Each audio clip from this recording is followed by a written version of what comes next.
હર મહાદેવ, જય શ્રી કૃષ્ણ, જય દ્વારકાધીશ મિત્રો.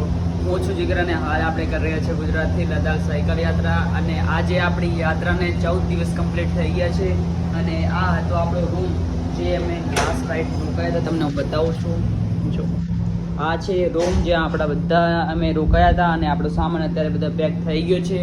હવે જેવો સામાન પેક થઈ ગયો છે મિત્રો, તો હવે ફટાફટ અમે નીકળશું સાયકલ લેવા માટે. અહીંયાથી સાયકલ અમારી લગભગ થોડીક જ છે, 2 મિનિટની વોકિંગ ડિસ્ટન્સ ઉપર છે. તો અહીંયા જઈશું અમે, ફટાફટ સાયકલ કલેક્ટ કરશું અને બધો સામાન સાયકલમાં લોડ કરવાનો છે મિત્રો. અને પછી અહીંયાથી આરામથી અમે નીકળવાના છે પઠાનકોટ બાજુ.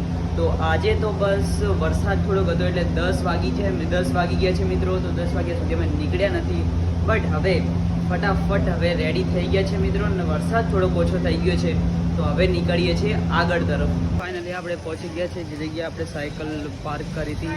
તો અહીંયાથી આપણી સાયકલ પાર્ક કરી નીચે છે. તો બસ અહીંયાથી આપણે ચાવી લઈને આવે ત્યાંથી કલેક્ટ કરી અને નીકળશું આગળ તરફ. સામાન પણ મેં કેમ્પિંગમાં અહીંયા રાખ્યો હતો, તો થોડો ડર લાગી રહ્યો છે કે સામાન ઠીકઠાક હોય તો સારું. બટ ચલો જોઈએ નીચે જઈને. ફાઇનલી આપણે સાયકલ બધી પાર્કિંગમાંથી કલેક્ટ કરી નાખી છે. અને આપણે છે ગેટ નંબર, એ કયો ગેટ છે નંબર ખબર નહીં, બટ આ છે ગુરુદ્વારા ટેમ્પલનો ગેટ છે. અને અહીંયા જ સાયકલનું પાર્કિંગ હતું અને આપણે સાયકલ નીકાળી લીધી છે. બધા રેડી છે, ફટાફટ જઈએ અને સામાન લોડ કરીએ સાયકલમાં અને પછી નીકળીએ અમૃતસરથી બહાર. મિત્રો અમૃતસરમાં ફસાઈ ગયા, જો યાર વરસાદના લીધે બૂટ બધું પલળી ગયું. આગળ હવે ટ્રાફિક પણ એટલી છે અને પલળી જ્યારે બૂટ આખે પલળી ગયા મિત્રો. ફટાફટ આગળ નીકળીએ, ચાલો આગળ નીકળીએ. ઘરની બહાર અમે આવી ગયા છીએ અને હાલ એક બ્રિજ ઉપર છીએ. આ છે બ્રિજ અને હવે જઈ રહ્યા છીએ આગળ. ચિરાગભાઈ અને જયેશભાઈ પાછળ રહી ગયા છે. અહીંયાને શીખર શું થયું, તો સ્ટોપ થઈ ગયા. બસ હવે દેખાય છે, ચડીએ છીએ પુલ અને હવે આપણે આગળ તરફ જઈએ ફટાફટ. બાકી સવારના અત્યારે વાગી રહ્યા છે 11:30 થઈ ગયા મિત્રો. અને વરસાદ જેવું વાતાવરણ તમે જો યાર, બહુ મસ્ત ઠંડુ છે અને ધીરે ધીરે છાંટા પણ ચાલુ જ છે મિત્રો. ચાલો ફટાફટ નીકળીએ હવે આગળ. આ છે મસ્ત મજાનું અમૃતસર પંજાબ મિત્રો. ફટાફટ બહાર નીકળી ગયા છે ને જુઓ આ એનો નજારો પુલ ઉપરથી. આ છે સબ્જી મંડી ભાઈ. ઓ ભાઈ ધીરે ધીરે, થોડી સાયકલ બહુ ફાટી જાય એમ જારી છે. વિડીયો બંધ કરવો પડશે કારણ કે કંટ્રોલ નહીં થાય. ને આગળ થોડીક ટ્રાફિક લાગી રહી છે મિત્રો. ઓકે તો મિત્રો આપણા પંજાબ અમૃતસરમાં સન્નીભાઈ મળ્યા, જેને આપણે સવારમાં કેળા લઈ આવ્યા છે. મને કે કાંઈ બીજું ખાવું હોય તો કહો, ફટાફટ જે જોઈએ લઈ લો તમ તારે. બટ મેં કીધું કાંઈ નહીં, અને પછી કેળા લેવડાવ્યા. અને હવે આપણે ધીરે ધીરે જઈ રહ્યા છીએ આગળ. અને પાછળ છે આપણા બધા ભાઈઓ. તો થેન્ક યુ સો મચ સનીભાઈ. અને સારું છે યાર, પંજાબમાં બધા બહુ હેલ્પ કરે છે. થોડો વરસાદ ચાલુ છે અને આપણે આવી ગયા છીએ બ્રિજ ઉપર, જે અહીંયાથી બાટલા અને પઠાનકોટ તરફ જે રસ્તો જાય છે તે. અને આ નીચે આપણે આ તરફથી આવ્યા હતા અને પુલ ક્રોસ કરીને અહીંયા ગયા. અહીંયાથી આમ ફરતા ચડીને ઠેઠ અહીંયા આવી ગયા. અને આપણા મિત્રો હજી અહીંયા કંઈ દેખાતા નહીં, શાયદ વચમાં રોકાઈ ગયા છે. બાકી વ્યૂ જો ભાઈ બહુ મસ્ત વ્યૂ આવે છે. બટ હવે વરસાદ ધીરે ધીરે ચાલુ છે એટલે આ જુઓ થોડું પલરેલું છે યાર. આનું કંઈક કરવું પડશે. આપણી પાસે મેન્યુ છે પણ હવે આ મેન્યુ કઈ રીતે બાંધવું, કાગળ કઈ રીતે કરવું, કાંઈક આગળ કોઈ સારી વસ્તુ આવે જ્યાં હું નીચે ઊભો રહી શકું, ત્યાં જઈને મસ્ત વિચારીએ. અને ચાલો ફટાફટ આગળ જઈએ, કેમકે વરસાદ ફટાફટ આવેલો છે મિત્રો. હવે અને સામાન પણ ભીગી રહ્યો છે યાર. મિત્રો ભગવાન જ્યારે આપણી સાથે હોય ને, ત્યારે આપણને કોઈ પણ પ્રકારની મુશ્કેલી આવતી નથી મિત્રો. હાલ હું ગુજરાતથી અમરનાથ અને લદ્દાખની સાયકલ યાત્રા કરું છું. અને આજે આપણે 14 દિવસ થઈ ગયા છે મિત્રો. અને અત્યાર સુધી આપણને કોઈ પણ જગ્યાએ બહુ મુશ્કેલ આવી નથી. હા, નાની મોટી ખાલી મુશ્કેલીઓ આવી હશે, પણ એને એટલી બધી ના કહેવાય. આપણને મિત્રો જમવાથી લઈને કોઈ પણ પ્રકારની બધી જ મદદ મળી જાય છે મિત્રો. ભગવાન સાથે હોય ત્યારે તમારી બધી જ થઈ જાય છે, બધી જ મુશ્કેલીઓ પાર થઈ જાય છે મિત્રો. બસ એ જ કહું તમને. ચાલો મળીએ તમને આગળ. હર હર મહાદેવ મિત્રો. બપોરના વાગી રહ્યા છે 1:45 અને આપણે 10 સાડા 10થી નીકળ્યા હતા અમૃતસરથી. અને અત્યાર સુધી હું પહોંચી ગયો છું બાટલા, કારણ કે અહીંયાથી બાટલા ખાલી 6 કિલોમીટર બાકી છે. અહીંયાથી થોડાક જ દૂર જતા આપણે એક્સપ્રેસ હાઈવે ઓલો આવશે જે રિંગ રોડ કે એને અહીંયાથી આપણે જતું રહેવાનું છે, બાટલા નહીં જવાનું. અને આપણા બધા મિત્રો હજી બહુ પાછળ છે. આપણે 37 કિલોમીટર કવર કરી નાખ્યું છે અને બસ હાલ આ જગ્યા ઉપર ઊભો હતો. અને વરસાદ મસ્ત એક ખુશ ખબર છે કે વરસાદ બંધ થઈ ગયો છે અને બસ હવે મજા આવી રહી છે ને બહુ મસ્ત વેધર છે. આવું કંઈક છે નજારો, તમે જુઓ પુલ ઉપર છું અને હવે જઈ રહ્યો છું આગળ તરફ ને આપણા મિત્રો છે બધા પાછળ. ઓકે, ફાઇનલી આપણે એન્ટર થઈ ગયા છે બાટલા સિટીમાં અને બાટલા સિટી તરફ આપણે જઈ રહ્યા છીએ. અહીંયાથી લગભગ 5 કિલોમીટર 6 કિલોમીટર જેવું છે. બાયપાસ હાઈવે આપણે નથી ગયા કારણ કે થોડુંક લાંબુ પડતું હતું એટલે સીધા સિટીમાંથી જઈ રહ્યા છીએ. ઓકે તો મિત્રો સાંજના 2 વાગી ગયા છે મિત્રો બપોરના અને હાલ આપણે છીએ બાટલામાં.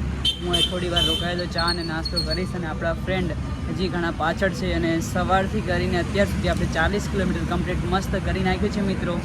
અને હાલ 2 વાગી રહ્યા છે તો થોડીક ભૂખ લાગી હતી તો મિત્રો તે આવ્યા નહીં તો ક્યાંય ગુરુદ્વારામાં હજી આપણે રોકાયા નથી. જો અહીંયાને ફોન કરું ક્યાંય જમવાનું રહે કરે છે તો ઠીક છે, નકર હું તો ચા અને કાંઈક નમકીન ખાઈ લઈશ અને બાટલાની ફટાફટ અહીંયાથી હું બહાર નીકળી જઈશ. અત્યારે બાટલા અંદર સિટી અંદર છું મિત્રો અને ફટાફટ નીકળી આગળ ચા નાસ્તો કરીને.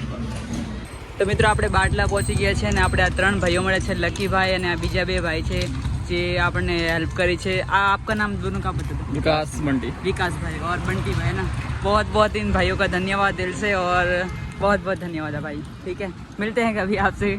Thank you so much.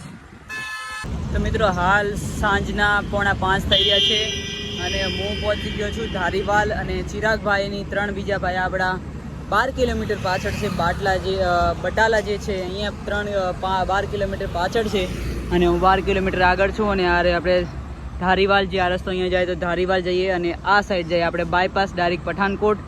તો આપણે બાયપાસમાં ચડીએ થોડી વાર કારણ કે આગળ જઈને આપણે રોકાવું પડશે. કાંઈક લગભગ હું અડધો કલાકથી પણ વધારે અહીંયા ફોન ચાર્જ કર્યો. આ ધાબોજી પાછળ હતો, અહીંયા ફોન ચાર્જ કર્યો, ચા અને નાસ્તો કર્યો અને હવે થોડોક આગળ જઈ અને કોઈ સારી જગ્યા મળે ત્યાં એમનો વેટ કરું કારણ કે 4:45 થઈ ગયા છે. તો મને નથી લાગતું કે એ લોકો 15 કિલોમીટર હજી ખેંચી શકશે કારણ કે 15 કિલોમીટર તો એ મારાથી પાછળ છે.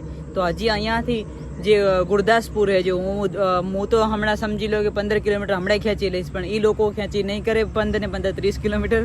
તો આ 15 કિલોમીટર અહીંયાથી નેટ પૂરું થવાનું છે. તો આપણે એને થોડોક આગળ જઈને ઊભા રહીએ કારણ કે એ લોકો હવે નથી આકે એમ. ચિરાગભાઈ તો ચાલી જાય, મને બીજા 2 રે નહીં ચલાઈ કરે એમ.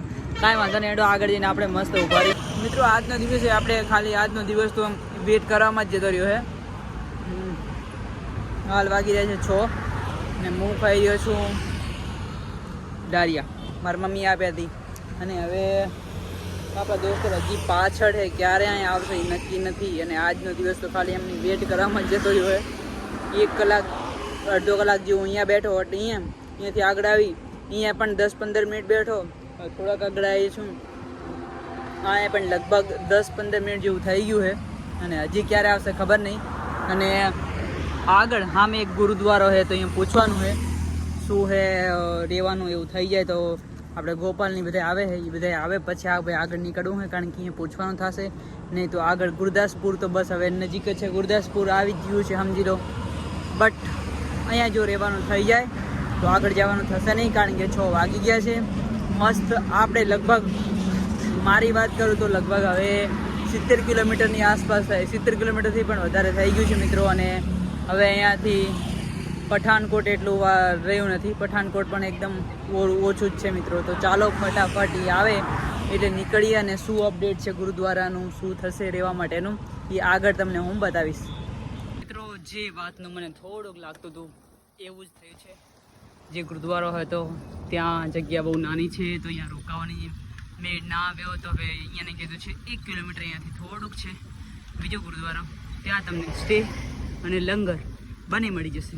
તો બસ નીકળીએ ભાઈ, 6:45 થઈ ગયા છે અને નીકળ્યા જઈએ ફટાફટ. હવે આગળ 1 કિલોમીટર જવાનું છે, અહીંયા ગુરુદ્વારો છે ત્યાં બસ 1 કિલોમીટર જઈને આવે તમને મળીએ. બાકી પાછળ આપણા આવે છે બધાય એટલે મળીએ આગળ. તો પાછળથી 1 કિલોમીટરની આસપાસ 1-2 કિલોમીટર આસપાસ એક બીજો ગુરુદ્વારો છે બાબા સાહેબ કરીને, બસ અહીંયા અંદર જઈને પૂછીએ આપણે શું છે શું નહીં. આપણા દોસ્તાર હવે બસ પહોંચી ગયા છે, તો અંદર જઈએ અને પૂછીએ શું છે.